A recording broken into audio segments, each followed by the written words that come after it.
Cabinet సమావేశం కొనసాగుతోంది. Assembly budget సమావేశాల నిర్వహణ సహా పలు అంశాలపై చర్చిస్తున్నారు. మొత్తం 40 అంశాలపై చర్చ జరగనుంది. ఎస్ఐపిబి ఆమోదించిన పలు ప్రాజెక్టులకు కేబినెట్ గ్రీన్ సిగ్నల్ ఇవ్వనుంది.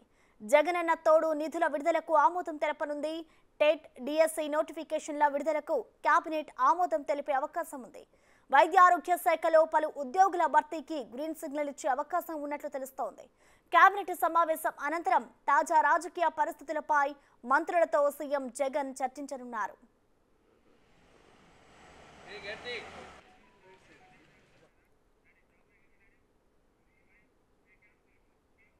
దీనిపై మరిన్ని అప్డేట్స్ మా ప్రతినిధి శివ లైవ్ ద్వారా అందిస్తారు. శివ, చెప్పండి, ఏపీ కేబినెట్ సమావేశానికి సంబంధించిన డీటెయిల్స్ ఏ విధంగా ఉన్నాయి? అలాగే ఈ సమావేశానికి ఎవరెవరు హాజరయ్యారు శివ?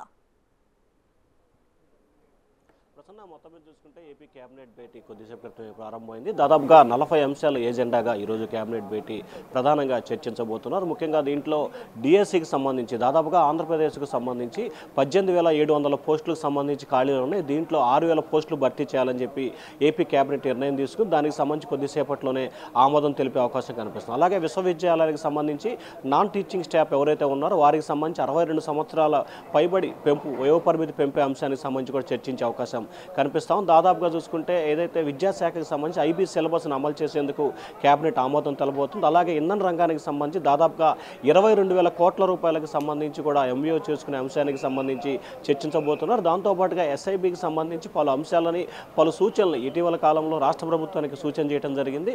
వారు చెప్పిన ప్రాజెక్టులకు సంబంధించి కానీ మిగిలిన అంశాలకు సంబంధించి కూడా ఈరోజు కేబినెట్ భేటీలో చర్చించే అవకాశం కనిపిస్తాం. దానికి కూడా ఆమోదం తెలిపే అవకాశం కనిపిస్తూ ఉంది. అలాగే వైఎస్ఆర్ చేయూతకు సంబంధించి కూడా నిధులు విడుదల చేసే అవకాశం కనిపిస్తూ ఉంది. ఫిబ్రవరిలో ఈ కార్యక్రమ నిర్వహణకి ఏపీ ప్రభుత్వం అమలు చేయబోతోంది. దానిలో భాగంగా ఇప్పటికే ఈ కార్యక్రమానికి సంబంధించి కూడా నిధులకు సంబంధించి కూడా కేబినెట్ ఆమోదం తెలిపే అవకాశం కనిపిస్తోంది.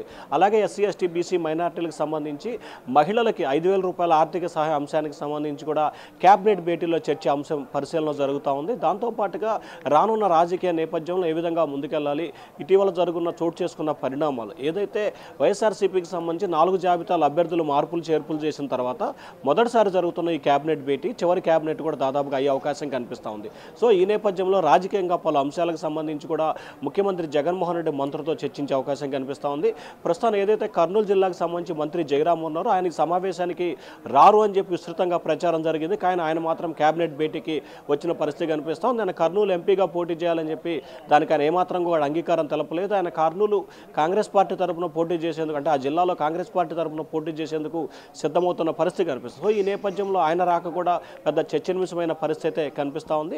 పలు అంశాలకు సంబంధించి కూడా కీలకమైన నిర్ణయాలు తీసుకునే అవకాశాలు అయితే స్పష్టంగా కనిపిస్తున్నాయి. మధ్యాహ్నం ఏదైతే ఐబీ సిలబస్కు సంబంధించి కూడా ఎంఓయూ జరగబోతుంది ముఖ్యమంత్రి సమక్షంలో మధ్యాహ్నం 3 గంటలకి దాని మీద కూడా కేబినెట్ ఆమోదం తెలిపే అవకాశాలు అయితే కనిపిస్తున్నాయి. ఏదైతే ఎన్నికలకు సంబంధించి జరగబోతున్న నేపథ్యంలో కూడా రాష్ట్ర కేబినెట్లో పలు అభివృద్ధి సంక్షేమ కార్యక్రమాలకు సంబంధించి ప్రజలకి డైరెక్ట్గా నిధులు చేకూర్చే అంశాల మీద కూడా ఎక్కువగా కేబినెట్ భేటీలో ఈరోజు ప్రధానంగా చర్చించబోతున్నారు. ఆ అంశాలకు సంబంధించి ఆమోదం తెలిపి రానున్న 10-15 రోజుల్లోనే ఈరోజు ఏదైతే కేబినెట్ భేటీలో గ్రీన్ సిగ్నల్ ఇచ్చారో వాటన్నిటికి సంబంధించి రానున్న వారం 10 రోజుల్లో దీన్ని తూచా తప్పకుండా అమలు చేసే విధంగా కార్యాచరణ అయితే రూపొందించే అవకాశం కనిపిస్తూ ఉంది. ప్రసన్న, శివ, ఇది చూసుకుంటే ఇప్పుడు వచ్చే అసెంబ్లీ ఎన్నికలు వైసీపీకి ఒక కీలకమనే చెప్పుకోవాలి. సో ఇలాంటి టైంలో ఇప్పుడే వైసీపీ నుంచి కొంతమంది పార్టీని వీడుతున్నారు. సో ఇలాంటి టైంలో ఇప్పుడు రాజకీయ భవిష్యత్తుపై కూడా మంత్రులతో సీఎం జగన్ అయితే చర్చించబోతున్నారు కదా. సో దానికి సంబంధించి ఏ విధమైన మంత్రులతో ఏ విధంగా చర్చిస్తారనుకోవచ్చు శివ? అంటే ప్రధానంగా చూసుకుంటే వైఎస్ఆర్సీపీకి సంబంధించి 4 జాబితాలకు సంబంధించి దాదాపుగా 58 మంది శాసనసభ్యులు 10 మంది లోక్సభ అభ్యర్థులకు సంబంధించి మార్పులు చేర్పులు చేసిన పరిస్థితి కనిపించింది. దీంట్లో 28 మంది సిట్టింగులకు సంబంధించి కూడా నో ఛాన్స్ ఇవ్వడం పరిస్థితి. సో ఈ నేపథ్యంలోనే రానున్న ఎన్నికల్లో వైఎస్ఆర్సీపీకి చాలా ప్రతిష్టాత్మకంగా కనిపిస్తోంది. మరొకసారి అధికారంలోకి రావాలనే లక్ష్యంతో వైఎస్ఆర్సీపీ అభివృద్ధి సంక్షేమ కార్యక్రమాలకు శ్రీకారం చుట్టింది. సో దీనిలో భాగంగానే ఈరోజు ఏదైతే కేబినెట్ భేటీ ముగిసిన తర్వాత రాజ్య రాజకీయ అంశాల నేపథ్యంలో రానున్న ఎన్నికల్లో ఏ విధంగా ముందుకెళ్ళాలి, ప్రధానంగా చూసుకుంటే వైఎస్ఆర్సీపీలో సరికొత్త విధానానికి శ్రీకారం చుట్టారు. ఎక్కడైనా సరే పార్లమెంటు పరిధిలో జరుగుతున్న ఎంపీ కాన్స్టిట్యూషన్ సంబంధించి ఎంపీనే నిధులు చేకూర్చాల్సి ఉంటుంది అభ్యర్థి. కానీ ప్రస్తుతం మాత్రం వైఎస్ఆర్సీపీకి సంబంధించి ఎంపీకి ఎన్నికల వ్యయమయ్యే ఖర్చులు మొత్తం కూడా ఆయా పరిధిలో ఉన్న శాసనసభ్యులే భరించాలని చెప్పి చాలా నియోజకవర్గాల్లో ప్రతిపాదన చేశారు. సో ఆ ప్రతిపాదనకు సంబంధించి కూడా మంత్రులతో చర్చించే అవకాశం కనిపిస్తా ఉంది. ప్రసన్న. Thank you Shiva.